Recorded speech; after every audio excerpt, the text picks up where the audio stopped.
Hello students, देखो यहाँ पर एक्सरसाइज नंबर 5 में आप लोग को जो टॉपिक लेके डिस्कशंस करना पड़ेगा वो है एक्सपोनेंट्स एंड रेडिकल्स। तो एक्सपोनेंट्स एंड रेडिकल्स में बेसिकली आपको दो चीज़ बहुत ही इम्पोर्टेंट ध्यान देना है कि एक तो आपको बेस किसे कहते हैं और इसे हम लोग एक्सपोनेंट हम लोग और से भी बोलते हैं, उसको बोलते हैं पावर। तो आपने बेसिकली अभी तक क्यूब रूट और स्क्वायर रूट चैप्टर्स में ये पता चला होगा पावर क्या होता है। पावर जो ऊपर में रहता है उसी को पावर बोलते हैं और जो नीचे रहता है उसको हम जैसे मान लो ये, तो यहाँ पर 2 का पावर है 4, तो यहाँ जो नीचे वाला पार्ट है वही हो गया बेस और जो ऊपर में है वही हो गया एक्सपोनेंट या फिर पावर।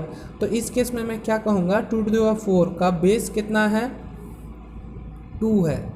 2 मतलब पॉजिटिव 2 है और पावर कितना है, पॉजिटिव 4 है।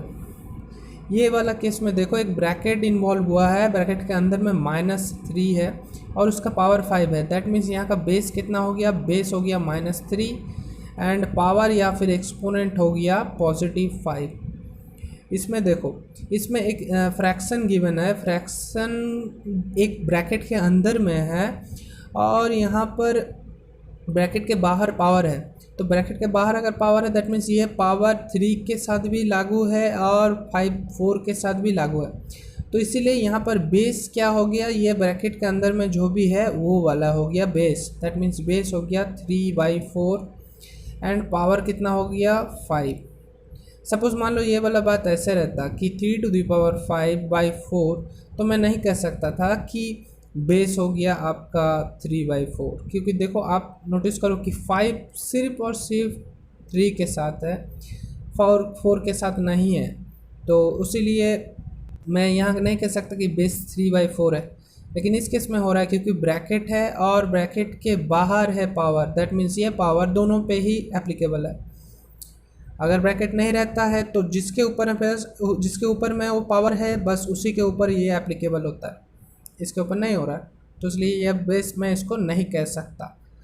ओके, ये देखो उसके नेक्स्ट वाले एग्जांपल में देखो ये 5^4 है लेकिन इसका ऊपर कुछ नहीं है, तो मैं इसको नहीं कह सकता कि 1/5 है। लेकिन एक बहुत कंडीशन, स्पेसिफिक कंडीशन है, देखो कि 1 एक ऐसा नंबर है कि 1 का वैल्यू 1^4 के साथ सेम होता है।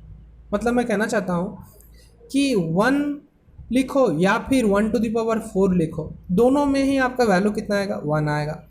तो इसको 1 अगर लिखा है तो मैं इसको कह ही सकता हूँ कि ये 1^4 है, नीचे भी 5^4 है और दोनों ही अगर 4 है तो मैं इसको लिख सकता हूँ कि दोनों ही एक्चुअली 1/5 है। ऐसे मैं लिख सकता हूँ। अगर 1^4 और 5^4 है तो मैं इसको लिख सकता हूँ कि 1/5 है। तो इस केस में देखो ये ऐसा था, इसका पावर कुछ नहीं था, लेकिन 1 एंड ओनली 1 एक ऐसा नंबर है। 2 3 होता तो नहीं होता, 1 एक ऐसा नंबर है, 2^4 आप लिख सकते हो क्योंकि 1^4 का वैल्यू भी 1 ही होगा। तो 1^4/5^4 जैसा था, तो 1^4/5^4 को हम लोग ऐसे भी लिख सकते हैं कि 4 1 पे भी लागू है, 4 5 पे भी लागू है। दैट मीन्स 4 1/5 दोनों पे लागू है। और इस केस में हमारा बेस क्या हो जाएगा, 1/5 एंड पावर क्या हो जाएगा 4। देखो ये कंडीशन जो मैंने यहाँ पर एग्जांपल आपको बताया था उससे मैच कर रहा है, लेकिन यहाँ पर क्यों नहीं हो रहा था, क्योंकि ये 4 है। आप 4 को कभी 4^5 नहीं लिख सकते क्योंकि 4^5 का वैल्यू कुछ अलग आ जाएगा, लेकिन 1 को आप 1^4 लिख ही सकते हो क्योंकि 1^4 का वैल्यू 1 आता है। इसलिए ये थोड़ा ध्यान में रखो। ओके, यहाँ पर देखो ये ब्रैकेट के बाहर 4 है और ब्रैकेट के अंदर में -2/3 है, तो आपका बहुत इजी हो गया। बेस हो गया -2/3 एंड पावर हो गया 4। सो आप लोग खुद से प्रैक्टिस करो। ओके, क्वेश्चन नंबर 2 पे चलते हैं। सिंप्लीफाई करने बोला है। देखो ए गिवन है आपको 3 का स्क्वायर इंटू 1 आपको गिवन है 3 का स्क्वायर डिवाइडेड बाय 1/3^5 इंटू 3 का स्क्वायर होल⁻6 ऐसा गिवन है। सो आपको हमेशा चीज़ देखना पड़ेगा कि ऐसे जब मल्टीप्लिकेशन फॉर्म में होता है तो हम लोग क्या करते हैं,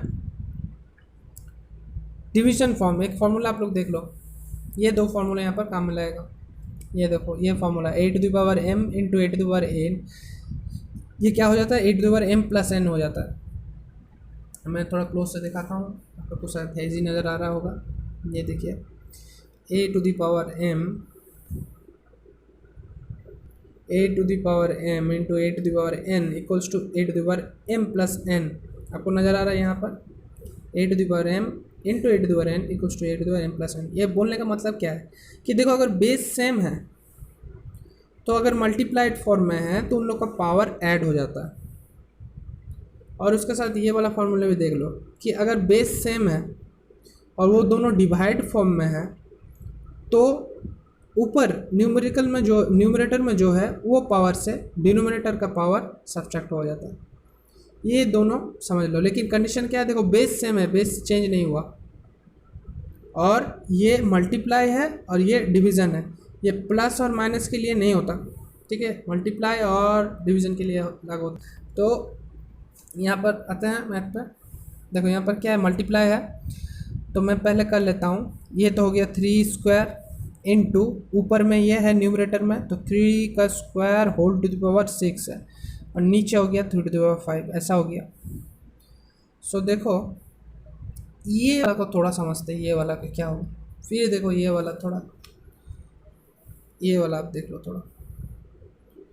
ये देखो कि अगर बेस का पावर के बाहर पावर है, पावर के बाहर पावर, तो क्या हो रहा है, दोनों पावर मल्टीप्लाई हो जा रहा है, एम इंटू एन मल्टीप्लाई हो रहा है। ओके, अगर कोई एक बेस के पावर के बाहर पावर है, कोई दूसरा पावर है, तो वो दोनों पावर मल्टीप्लाई हो जा रहा है, एम इंटू एन हो जा रहा है। तो यहाँ पर भी वही बात होगा।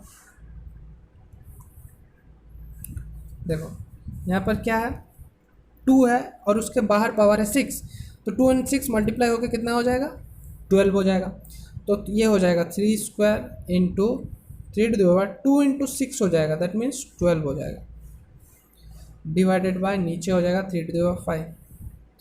अब देखो बेस सेम हो गया और मल्टीप्लाइड फॉर्म में है तो पावर क्या होगा, ऐड हो जाएगा, तो 14 हो गया, और नीचे क्या है 3 टू द पावर 5।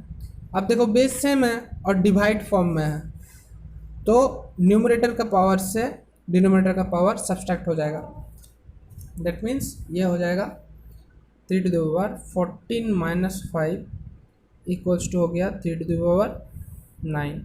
तो दिस इज द आंसर। ये एक्सपोनेंशियल फॉर्म में रह गया। आप इसको 3 टू द पावर 9 को लिख सकते हो, आप ऐसे भी कर सकते हो।